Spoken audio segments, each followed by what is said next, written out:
Le Seigneur, sois chambé dans le nom précieux de Jésus-Christ, qui te comble de toutes ses grâces et qui t'accorde une pleine espérance en lui. Aujourd'hui, nous sommes le 17 avril 2019 et je viens apporter un message sur c'est quoi honorer les parents selon le cœur de Dieu.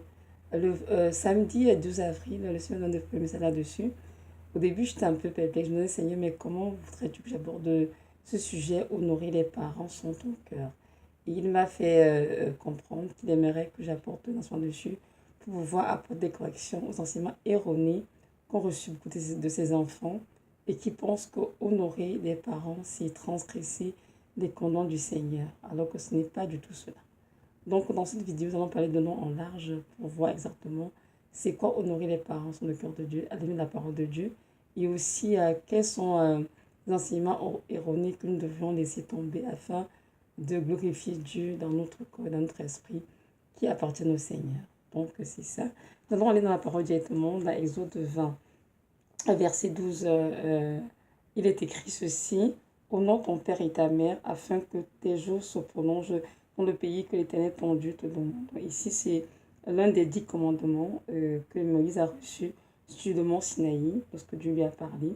Et ce verset est très clair, ce commandement, qui est le 5e: honore ton père et ta mère, afin que tes jours se prolongent dans le pays que ton Dieu te donne. Donc, si tu veux être heureux longtemps, c'est bien que tu honores tes parents.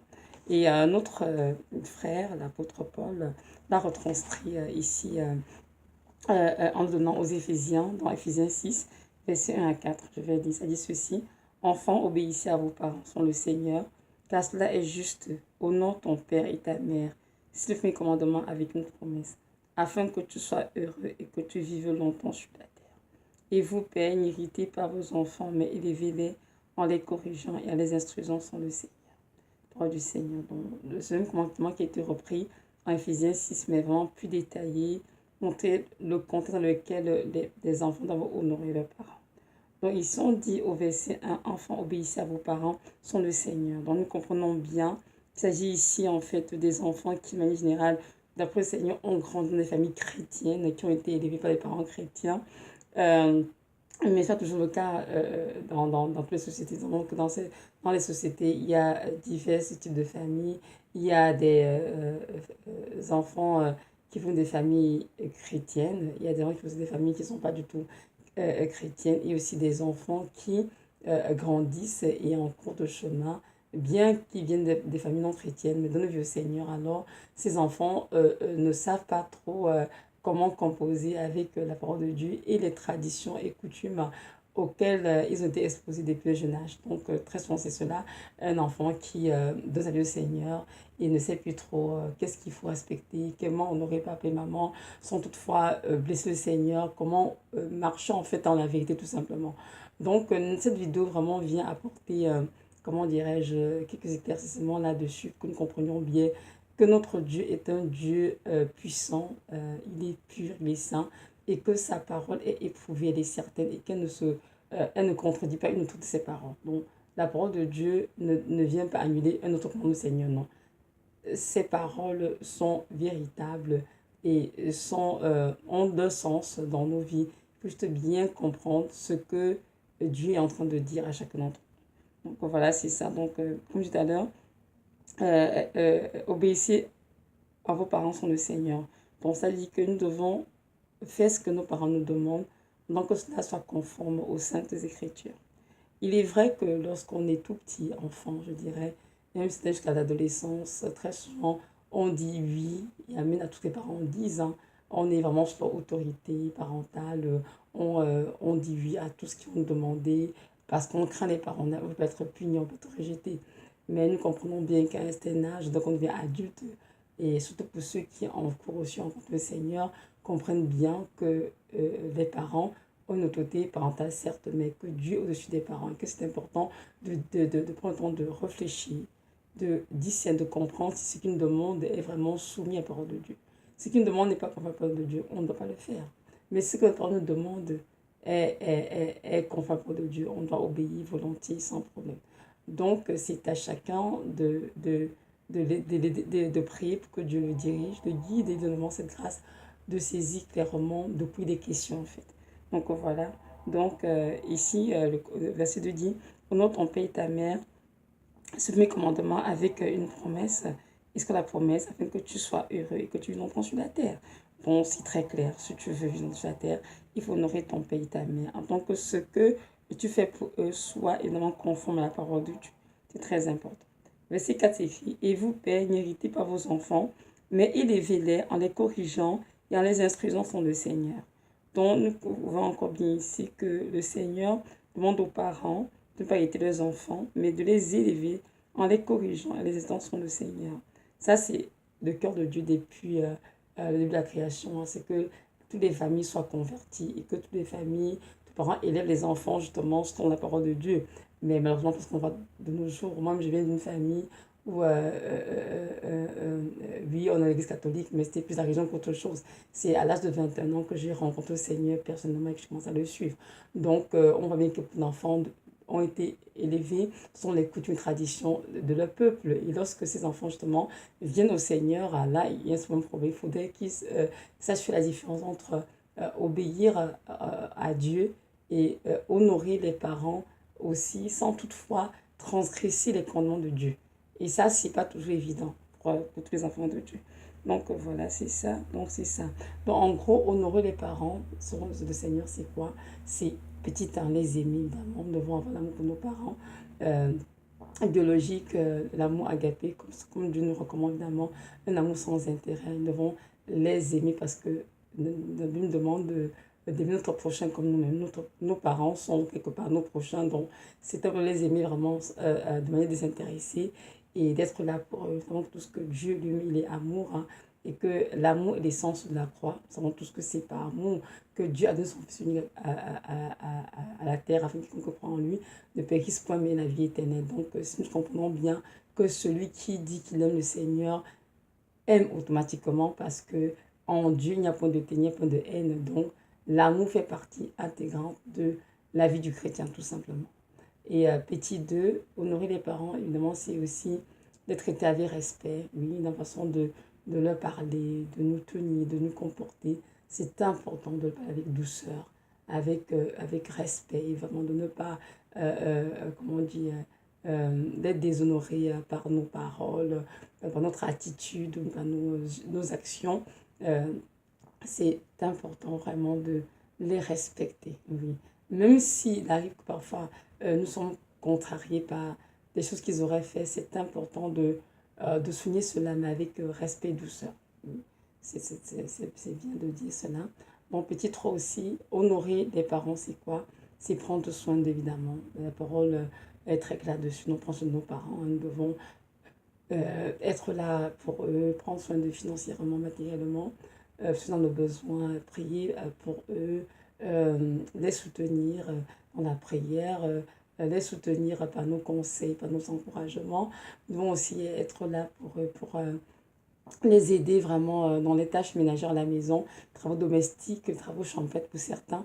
En tout cas, c'est sûr que notre Dieu nous demande vraiment d'être là pour les entourer, sans notre capacité, évidemment, ce qu'on peut faire pour eux, évidemment. Donc, c'est sûr que dans la vie, on ne donne que ce que l'on n'a pas de ce qu'on n'a pas. C'est clair. Donc, on ne va pas dire non plus que les enfants sont les écoles des parents non plus, parce qu'on veut dire, mais en tant qu'enfant, en tout cas, moi, j'ai rangé mes parents. Je savais que j'aimais bien faire à manger, faire le ménage, aider ma maman à la cuisine et tout. Donc, j'imagine que tous les enfants, normalement éduqués, doivent avoir, comment dirais-je, cette spontanéité, en fait, de donner un coup à leur maman, à leur papa dans la maison, tout simplement. Donc, voilà, c'est ça. Et comme je disais tout à l'heure, de prendre soin d'eux financièrement, évidemment, ça ne veut pas dire que nous devons pourvoir tous les besoins financiers si on n'en a pas. On donne ce qu'on a, sans le cœur de Dieu, très mentionné cela. Mais de nos jours, on voit qu'il y a beaucoup d'enfants de Dieu aussi qui, parfois, dans la confusion, ne savent plus trop entre la fête de Dieu et offrande, d'aider les parents. Ils ne savent pas trop qu'est-ce qu'il faut faire, donner à maman ou bien donner à l'église pour l'offrande ou la dîme.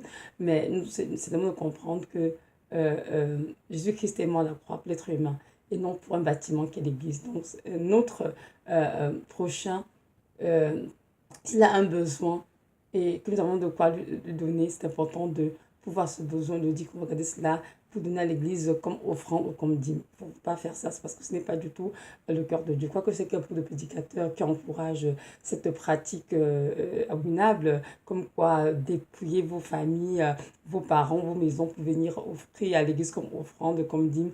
Ce n'est pas du tout l'avenir de Dieu parce que c'est une façon de s'enrichir et de vivre des vies qui ne sont pas tout conformes à la parole de Dieu.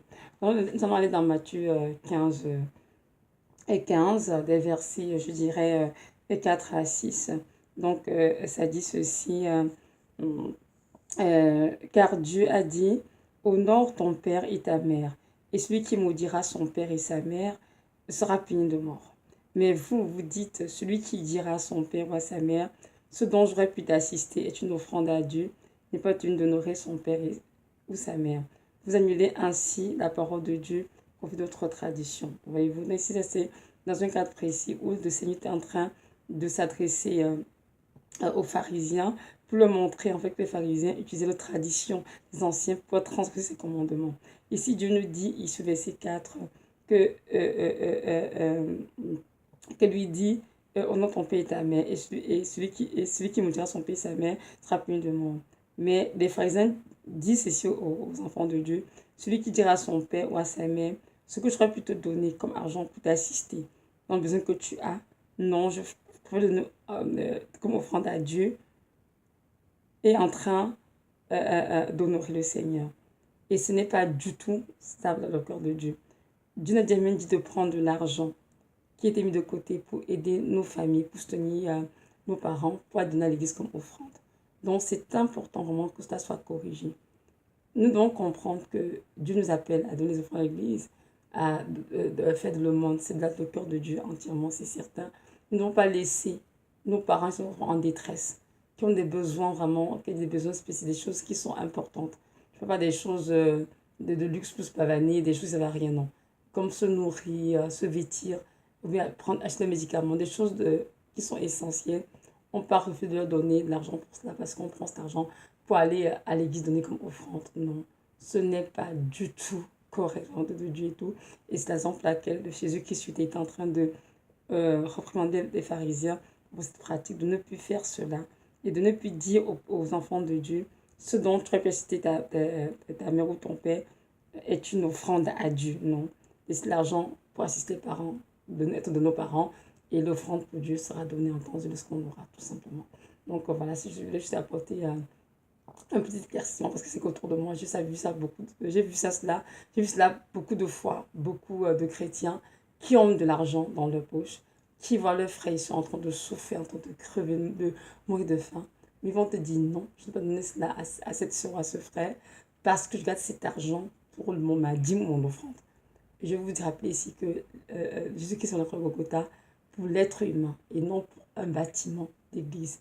Donc comprenons bien que lorsque nous donnons à notre prochain, qui souffre, qui en a le besoin, que ce soit nos parents biologiques, que ce soit nos parents dans la foi, que ce soit tout simplement un frère, une sœur en Christ, ou bien tout simplement un être humain qui souffre devant nous, c'est à Dieu que nous devons donner. Donc c'est important de ne pas, comment dirais, être carré et appliquer les lois des hommes en besoin de Dieu. Non, il faut dire non à cela dans le nom puissant de Jésus-Christ.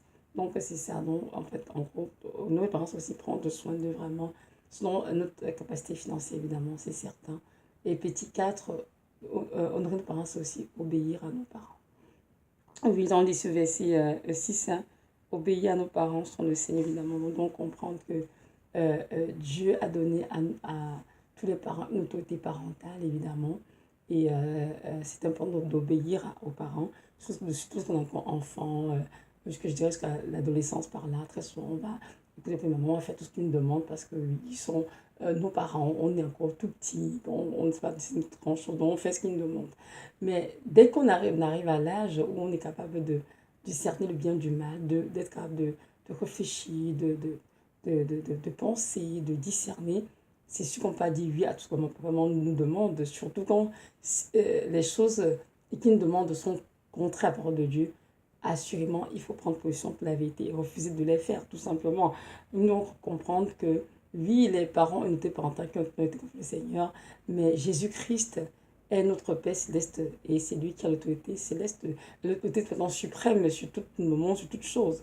Donc, c'est important de tout choisir, obéir à Dieu, qu'obéir aux parents dans le cas où les parents nous demandent des choses qui sont contraires à la parole de Dieu. Donc, voilà, en gros, c'est ça, honorer les parents. Maintenant, nous allons voir ensemble c'est quoi les enseignements erronés qui ont été donnés à plusieurs enfants de Dieu. Il y a des gens qui sont de Dieu qui pensent qu'honorer les parents, c'est les laisser diriger la vie de couple de ceux qui sont mariés. Honorer les parents, ce n'est pas les laisser diriger nos vies de couple. Genèse 2, 24 dit ceci. L'homme quittera son père et sa mère et s'attachera à sa femme et deviendront une seule chair. Donc on voit que les liens du mariage sont sacrés et sont au-dessus de tout autre lien familial. Donc, un couple marié doit comprendre cela et limiter l'implication de ses parents, de leurs parents dans le couple. On peut leur demander conseil, c'est vrai. On peut leur demander du soutien, c'est vrai. Mais il faut toujours s'assurer que les conseils donnés par les parents sont conformes aux Saintes Écritures. C'est très important de dire cela, parce qu'il y a beaucoup de parents qui ont cette tendance à vouloir diriger les vies de leurs enfants, même lorsqu'ils sont mariés. Et ça, c'est du tout normal, parce que Dieu n'est pas du tout d'accord avec cela. Lorsque deux enfants s'unissent, en fait, celui qui fait le mariage, à partir de maintenant, ce n'est plus les parents, c'est Jésus-Christ. Les gens qui étaient devant l'autorité parentale pour se réfugier directement sous l'autorité de Christ. On va lire ensemble dans Matthieu 19, les versets 5 à 6, ça dit ceci. Non, verset 4 à 6, je dirais, ça dit ceci. Et il répondit, n'avez-vous pas lu que le Créateur au commencement fit l'homme et la femme et qui dit, c'est pourquoi l'homme quittera son père et sa mère, s'attachera à sa femme et les deux deviendront une seule chair. Ainsi ne sont plus deux, mais ils sont une seule chair. Que l'homme donc ne sépare pas ce que Dieu a joint. Parole du Seigneur. Donc, on voit bien ici dans ce texte, Jésus qui s'adresse aux pharisiens qu'il avait abordé pour lui poser une question concernant le mariage. Donc, lorsqu'on dit qu'ils deviennent une seule chair, ils ne sont plus deux. Ça veut dire que le lien de mariage est tellement fort. Surtout les mariages qui ont été établis, le Seigneur lui-même de son trône, qu'en fait, nul ne peut les séparer. Donc, le père ou la mère ne peut pas venir dans le couple et essayer comme comment dirais-je, de se mettre entre les enfants pour diriger leur vie. Non, les parents qui ont reçu du Seigneur, même si ils ont reçu le Seigneur, doivent comprendre qu'ils ne doivent pas s'impliquer dans la vie de leurs enfants. Quand je dis s'impliquer, c'est-à-dire venir diriger leur maison, leur vie familiale, leur vie de couple, non. Ils peuvent donner des conseils, ils peuvent les encourager dans toutes les directions, mais ils vont tout laisser les enfants prendre leurs décisions eux-mêmes avec la lumière du Seigneur, avec la parole du Seigneur, tout simplement. Et c'est très important de mentionner parce qu'il y a beaucoup de parents qui même sont dans des pays étrangers, mais ont toujours ce pouvoir, cette autorité de diriger les enfants. Et ils appellent ainsi le couple de devenir une seule chair, tel que Dieu le désire. Et évidemment, les enfants se retrouvent à se combattre l'un et l'autre, alors que ceci n'est pas la volonté du Père. Non, c'est ça. Donc, honorer les parents, ce n'est pas les laisser venir diriger nos vies de couple. Donc, voilà. Un petit 2. Honorer les parents, ce n'est pas non plus faire le 4 volontés. Les parents ont certes une autorité donnée par Dieu, c'est vrai, mais celle-ci a des limites. L'autorité suprême, c'est Dieu, Jésus lui-même et tout. Et il faut toujours obéir à Dieu aux hommes. On doit obéir aux parents. Tant que ce qu'ils nous demandent, comme je disais tout à l'heure, est conforme à la parole de Dieu. Voyez-vous, c'est très important. Je sais qu'il y a beaucoup d'enfants de Dieu qui veulent plaire au Seigneur et qui veulent aussi honorer les parents, c'est vrai. Mais enfant de Dieu, que tu comprennes aujourd'hui que depuis le jour de ta vie, tu as vu Seigneur Jésus de Nazareth, l'autorité au-dessus de toi, ce n'est pas ton père, ce n'est pas ta mère, c'est bien le Seigneur Jésus de Nazareth. Et c'est lui qui a l'avoir finale sur ta propre vie. Donc c'est important vraiment de toujours choisir d'obéir au Seigneur, surtout si tu es chrétien et que tu as connu et que tu connais les saintes écritures. Il ne faut jamais laisser personne, ni ton père, ni ta mère, ni qui que ce soit venir t'empêcher de te soumettre à la parole de ton Dieu. C'est très important. N'oublions pas que l'obéissance vaut mieux que les sacrifices. Donc c'est très important de ne pas transgresser les commandements du Seigneur en disant qu'on veut honorer papa ou maman. Non. Par exemple, si tu es une jeune fille et que tu tombes enceinte, par exemple, des filles, ça arrive souvent, et que les parents te demandent d'avorter, parce que peut-être ils ne veulent pas que ton avenir soit compromis, ne veulent pas peut-être avoir la honte des voisins, de la famille, de l'église, peu importe. C'est sûr que en tant qu'enfant de Dieu, qui, je crois, connaît mes écritures, il est écrit que tu ne tueras point. C'est un des commandements de l'Ancien Testament, l'Exode 20. Et tu sais en ton cœur que avorter, c'est tuer. Donc c'est sûr que tu ne peux pas oublier tes parents. Tu dois leur dire non, car avorter, c'est pécher contre le Seigneur. Si tu connais la parole et que tu n'arrives pas à céder, que tu n'arrives pas à tenir ferme pour leur dire non, et que pour te complaire ou bien pour leur faire plaisir, que tu dises oui, là tu es en train de déshonorer ton Dieu. Même si tes parents sont contents, même s'ils vont acclamer ce que tu as fait, là tu ne te déshonores ton Seigneur. C'est sûr que lorsqu'une jeune fille tombe enceinte dans une maison, il y a beaucoup de pression. Il y a d'abord les insultes, les incompréhensions, la pression familiale, il y a la pression médicale autour aussi, il y a beaucoup de choses. Mais c'est important que tu saches en qui tu as cru et que tu prennes position pour la vérité. Je dis non, papa et maman, avec douceur, avec respect. Je ne vais pas avorter parce qu'avorter, c'est tuer. Oui, c'est vrai que j'ai déjà peut-être péché en tombant enceinte, parce que j'ai eu des relations sexuelles illicites, c'est-à-dire hors mariage, mais je préfère quand même garder mon bébé, garder la volonté de mon Dieu à mon égard. C'est sûr qu'il y a des familles où les parents vont réunir les enfants, comme ça, que là, les enfants sont chassés de la maison, ou bien je me dis dans des familles où on a forcé la jeune fille qui est encore adolescente à aller avorter. Ce sont des extrêmes, ça peut arriver. Mais quoi qu'il en soit, ma chère sœur, garde ta foi en Christ et décide toujours pour la vérité. Si tes parents entreprennent des actes qui sont dessus de ta propre volonté, de ce que tu peux faire, là, ils sont responsables dans le Seigneur. Mais quant à toi, garde une conscience pure envers ton Seigneur et choisis de ne pas avorter. Un petit 2. L'exemple numéro 2 que je donnerai, c'est ici.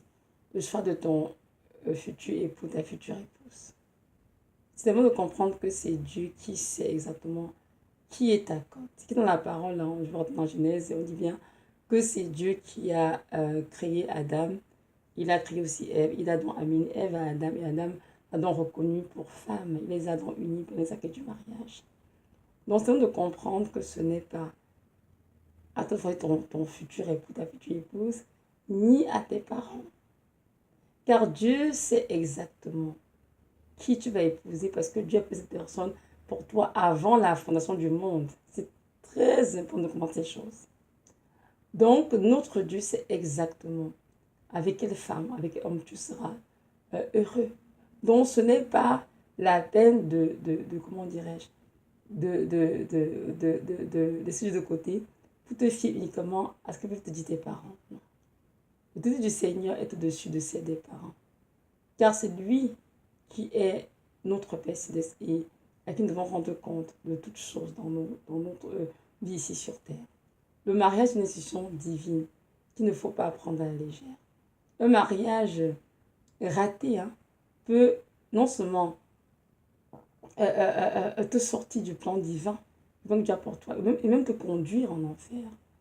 Donc c'est très important de choisir toujours d'obéir à Dieu plutôt qu'aux hommes. Dans le cas où tu t'as montré clairement, voilà peut-être ton futur époux, ta future épouse, c'est important de la prière. Prier avant que Dieu incline les cœurs des parents. Priez afin que Dieu touche leur cœur en ta faveur. C'est sûr, le fait avec beaucoup de respect, beaucoup de discrétion, beaucoup d'amour, c'est certain. Mais on ne peut pas se dire, Seigneur, je vais laisser ce que je me manquerai tomber, je vais juste faire ce que veulent mes parents pour leur faire plaisir. Parce que oui, tu es né, s'ils sont en biologique, mais je veux que je sais que Dieu est ton Père céleste. Et que c'est à Dieu que je dois obéir avant toute chose. Parce que Dieu est au-dessus de tes parents. Et c'est important de comprendre cela. Beaucoup d'enfants de Dieu sont tout le temps dans ces pièges. Dieu l'a montré clairement, voilà ton mari, ta future épouse. Mais parce que la pression familiale, ils cèdent aux caprices de leurs parents. Ils font de leurs parents. C'est-à-dire ils épousent des personnes qu'ils n'aiment même pas. Mais juste pour faire plaisir à maman. Non, mon frère, ma soeur, ne laisse pas cela t'arriver. Prie sa face de Dieu. Supplie le Seigneur, je vais le cas de tes parents. Et si jamais tes parents continuent à s'opposer de manière féroce à ce mariage, Dieu te dira quoi faire et tu feras exactement ce qu'il te dira pour te marier. Mais comprends qu'il est important que tu épouses la personne que Dieu a fait pour toi avant la fondation du monde entier. Les parents peuvent se tromper, mais Dieu ne se trompe jamais. Il y a des parents qui, lorsqu'ils prient à la face de Dieu, Dieu se révèle à eux clairement. Mais c'est des parents parfois qui veulent juste user leur autorité pour t'imposer. Tu épouses un tel, tu épouses le fils d'un tel, tu épouses la fille d'un tel. Là, ça ne marche plus. Parce que Dieu, notre Dieu, n'est pas un dictateur. Notre Dieu est un Père qui aime et qui prend soin et qui agit en respectant notre liberté à nous aussi. Bon, en tant que parent, moi je suis parent en passant, j'ai des petits-enfants encore école primaire, mais je sais qu'en tant que parent, même quand je vais mes enfants, je ne vais pas leur imposer demain quelque chose à faire. Je vais tout simplement me calmer et laisser vraiment le Seigneur vraiment diriger leur vie et prier pour qu'ils entrent vraiment dans le plan que Dieu a pour eux. Et vous, c'est très important. Il écrit, je crois que c'est dans Acte 5, verset 27, mieux vaut obéir à Dieu qu'aux hommes. Et ceci d'être un verset valable pour tous les chrétiens, en tout cas pour tous les vrais chrétiens. C'est très important de toujours obéir à Dieu. Vous savez, il y a beaucoup de choses autour des mariages. Et l'ennemi, c'est de cette règle qui du soir sortant de nos vies, pour se mettre dans les cœurs la confusion, le mélange de choses, pour nous faire sortir du plan de Dieu. Et c'est à chacun, chaque enfant de Dieu, de prier, de veiller et à entendre la voix de Dieu correctement et d'obéir à Dieu en épousant la personne qui était préparée pour lui. Donc, c'est à nous vraiment de ne pas céder au cap de nos parents, mais de chercher la face de Dieu, de prier dessus, puisque le Seigneur apaise nos sentiers pendant le temps de nous marier. Donc, voilà, c'est ça. Il y a dans les vies beaucoup de choses, dans les familles, et Dieu de son trône voit toutes ces choses-là. Lorsqu'il te dit non à un mariage, mais d'écouter le Seigneur. Même si tes parents s'en battent pour le mariage, tes parents disent oui, on prend la fille ou le gars, ils ont les biens. Non, non, non. Les parents peuvent se tromper, ils sont des êtres humains comme nous. Mais Dieu ne se trompe jamais. Donc c'est important vraiment de se fier plutôt au Seigneur qu'aux êtres humains. Donc voilà, c'est ça. Le troisième exemple que je prendrais, c'est ça concerne aussi qui suis-tu? Est-ce que tu suis Jésus ou bien tu suis les dieux de ta famille? Il y a beaucoup d'enfants de Dieu à qui on t'a enseigné, oui, tu peux suivre Jésus de Nazareth, mais continue quand même de, de, de, de donner des sacrifices au Dieu de la famille, ou bien, en tout cas, de faire tout ce que le Dieu de la famille demande, quoi. Ce n'est pas vrai. Ça, c'est l'enseignement qui est faux. Tu dois choisir entre Dieu et les dieux de ta famille. Tu dois choisir entre la lumière et les ténèbres. Nous comprendre que l'unique et le véritable Dieu, c'est Jésus de Nazareth. Celui qui a créé la terre, la mer, les cieux et tout ce qui s'y trouve. Donc tous les autres dieux ne sont que des faux dieux, ne sont que des idoles. Peu importe leur nom, peu importe leur statut, peu importe leur carrure, peu importe leur histoire, ce ne sont que des faux dieux. Et si jamais tu as donné ta vie au Seigneur Jésus de Nazareth, mais que tu es continuellement en train de révéler le Dieu de ta famille, ça montre aussi quelque chose qui ne va pas quelque part. C'est que quelque chose et quelque chose que tu n'as pas compris. Donc, dans son lit en la parole, il est écrit dans le psaume 96, 2 à 5, ceci. Chantez à l'Éternel, bénissez son nom, annoncez de jour en jour son salut. Racontez parmi les nations sa gloire, Oui, tous les peuples s'émerveillent. Car l'Éternel est grand et très digne de louange. Il est redoutable par-dessus tous les dieux, car tous les dieux des peuples sont des idoles. L'Éternel a fait les cieux. Parole du Seigneur. Tous les dieux des peuples ne sont que des idoles, c'est-à-dire des faux dieux. Dieu a fait les cieux. Je vais te dire, mon frère, ma soeur, que l'unique véritable Dieu, c'est l'Éternel des armées, c'est-à-dire Jésus-Christ de Nazareth qui t'a créé et qui s'est donné à la croix au côté pour moi. Il est celui qui a formé le code de tous les êtres humains et aussi qui s'est offert comme sacrifice expiatoire pour les péchés de l'humanité entière.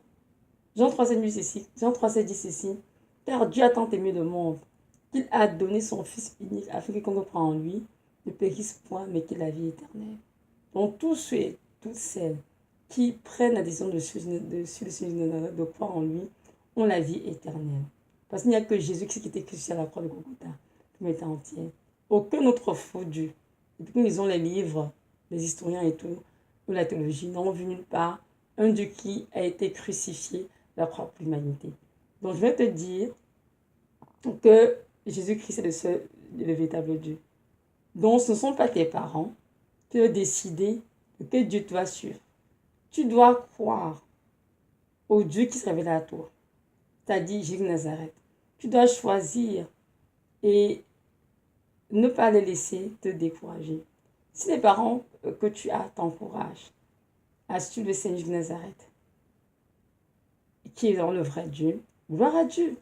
Mais si les parents que tu as ne t'encouragent pas dans ce sens, mais ils t'encouragent plutôt à honorer le faux Dieu, les idoles qui servent, il faut dire non à cela.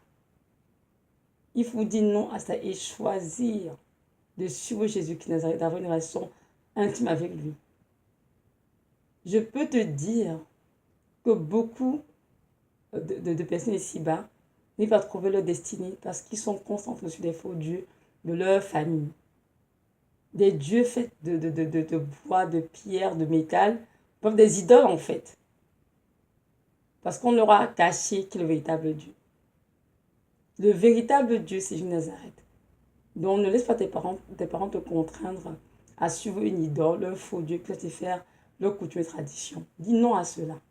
Et choisis plutôt de suivre le Seigneur de Nazareth, le Dieu qui t'a aimé, qui t'a engendré et qui est moins Golgotha pour toi. Donc c'est ça que je voulais vraiment relever dans cette première partie de cette vidéo. Donc le Seigneur vraiment t'aide à ne pas croire que le fait de suivre les faux dieux, se nourrir tes parents, non. Aucunement.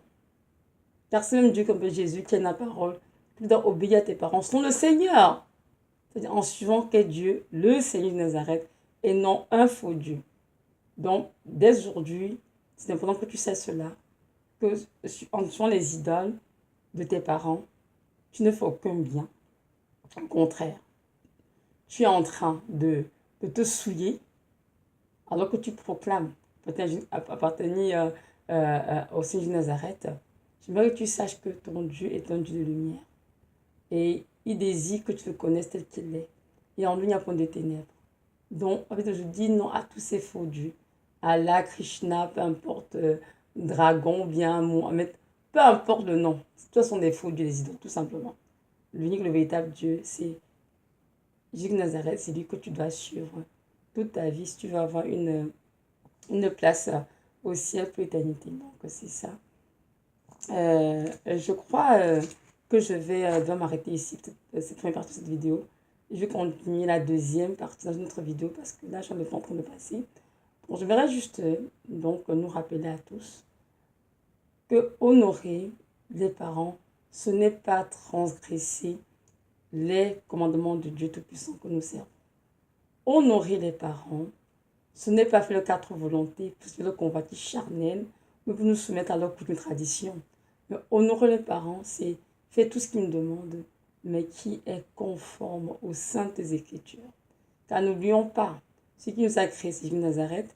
Celui qui m'a fait Golgotha, c'est Jésus de Nazareth. Et celui à qui nous rendait compte, c'est encore Jésus de Nazareth. Donc c'est important que nous menions des vies conformes à sa parole, afin que nos esprits et nos corps glorifier ce Dieu Tout-Puissant qui a tout donné pour nous. Donc voilà, soyez richement bénis dans le nom précieux de Jésus-Christ de Nazareth. Amen.